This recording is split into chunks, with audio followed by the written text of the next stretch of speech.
The simple bullseye cane is the simplest and the most basic canes in the polymer clay crafting and art.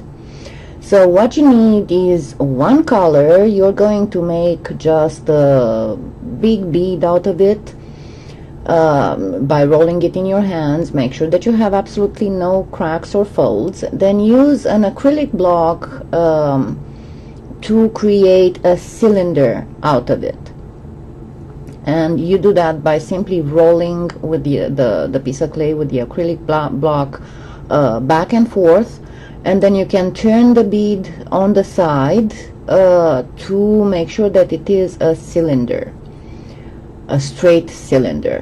When you are happy with the shape, take a sheet of another color of clay. Depending on the size of your cylinder, that sheet can be either on the thickest setting on your pasta machine or on the thinnest. Then wrap it and roll until it will form a little line, and that will show you exactly where you have to cut. And then cut right there and then finish wrapping. You can use your acrylic block to make sure that all the sheet is wrapped around the cylinder, and then you start reducing that cane. And you do that by rolling. Always roll with the palm of your hand, not with your fingers, because your fingers will leave grooves.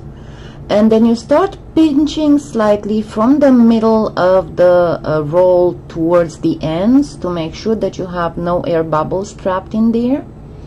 And then you gently roll by going with your fingers from the middle of that log towards the end.